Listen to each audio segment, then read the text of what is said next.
Welcome to the review of Buck Rogers' Planet of Zoom. Created by Sega Enterprises for DOS and released in 1984. It is an action sci-fi type game, and of course it takes place in space. And even though the name makes it sound like it's based on the Buck Rogers series, I can't really see any relation whatsoever. You control this fighter ship and you try to go in between these gates. The top of the screen shows your current score, and the upper right side shows how many lives you have left. Right now it shows we have 3. The upper left side shows how many gates you have to go through or how many ships you have to destroy before making it to the next level.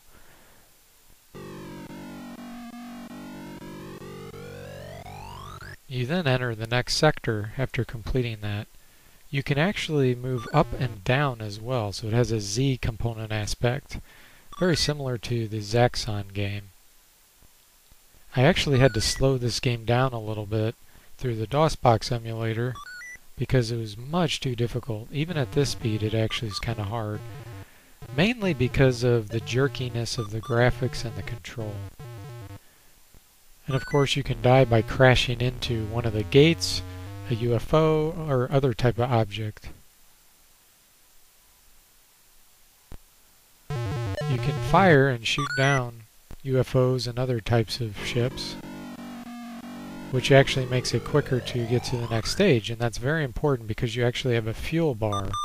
That's what that red and black bar is at the top of the screen.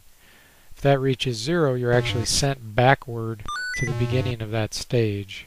You can see there's walking type mechanisms on the ground that you can shoot. The sound is actually pretty lacking, but it is a 1984 game and we're using the PC speaker. Eventually you'll reach a stage where you're flying through space. I thought that those white circles that were flying were actually being shot at me, so I was trying to dodge them at first. Then I realized they're just stars. They're trying to emulate flying through space quickly. So on this stage you just have to shoot down these UFOs as they come toward you. And then eventually you're presented with this mothership that you have to attack. It gets right in the way, so it's easy to get killed. A few shots and then you take it out. It does actually fire at you, which makes it quite difficult. As you beat the first sector, you'll eventually go into Sector 2.0. It looks just like Sector 1. The only difference is now these gates can actually shoot. One other difference is you can see in the background there's some type of city back there.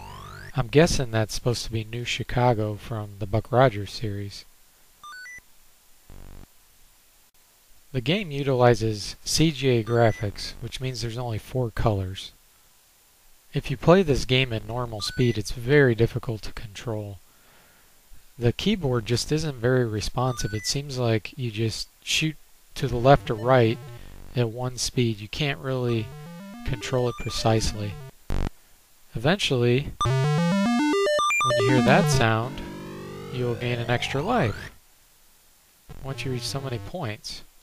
And as you progress onward, the ground units start to be able to shoot at you as well, which makes it that much harder.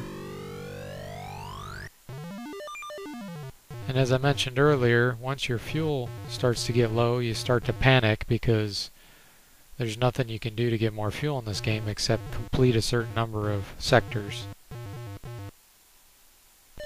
And once your fuel runs out, your ship crashes. And you're sent back to the beginning of that sector, if you have any lives left at that point.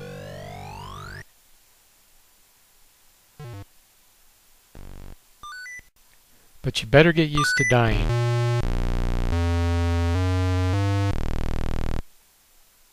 The sound it plays when you die is actually quite awful.